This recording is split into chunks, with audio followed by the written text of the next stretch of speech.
Hi, I'm Kathy Twyman. I'm a member of the Volusia County Imagination Library Committee. I also serve on the board for the Early Learning Coalition, and I am a professor at Daytona State College in Early Childhood Education. And today I'm going to read you a story, one from the Imagination Library, and it's called A Story for Small Bear.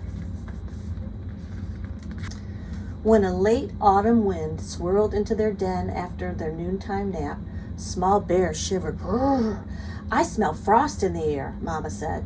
"Tonight we'll start our winter slumber." Slumber means to sleep. Small Bear snuggled close. "Will you tell me stories before we sleep?" she asked. "I'd love that," Mama said, "but there's work to finish first. If you help, no dilly, no dally, then we'll have some time for stories." Small Bear got right to work. With the sun shining high, she helped Mama gather sprigs of spruce to make a soft, warm nest. As Small Bear raked the forest floor, she came upon her favorite spot, the cozy hole in the spruce tree. She rubbed her nose in the sweet-smelling wood. She scratched her back. She could dilly and dally here forever. But then a gust of frigid air ruffled her fur, and Small Bear shuddered. She did not like cold at all. Small Bear thought of Mama nearby. No dilly, she told herself, no dally.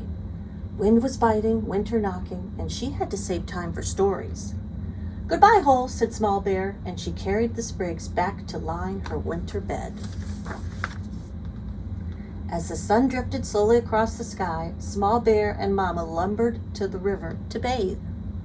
Small Bear tumbled into the clear, cool water and shimmied until all the dirt had been washed from her fur.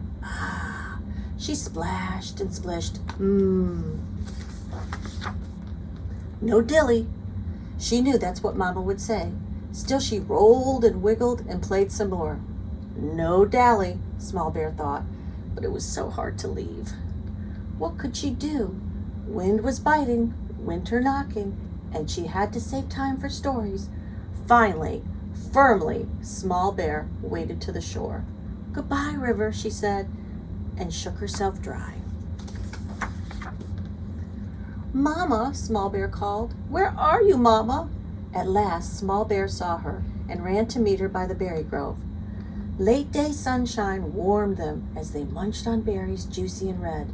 Then Small Bear saw acorns high above.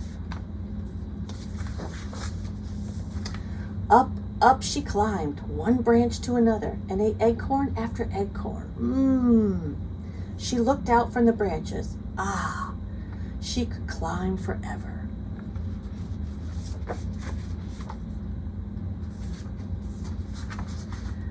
By now the sun began to curve into the sunset.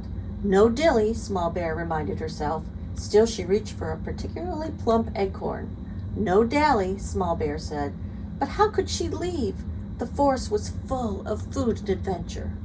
Suddenly, though Small Bear shivered, sun was setting, wind was biting, winter knocking. She had to save time for stories.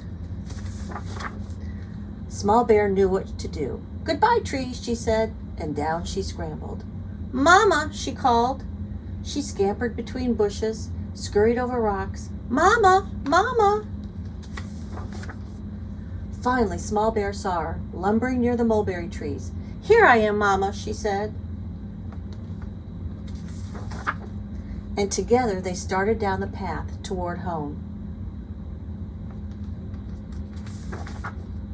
Back in their den, warm and clean and fed, Small Bear and her Mama nestled down into their spruce bough nest. "Did I save enough time for stories?" Small Bear asked.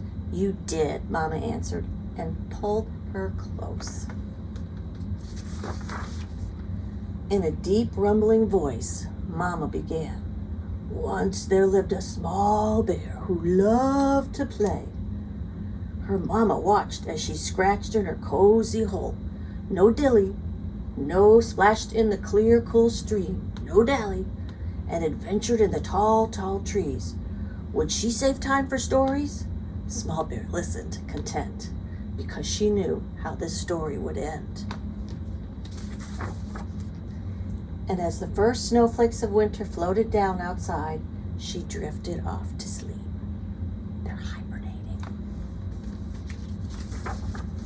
And there's the snow.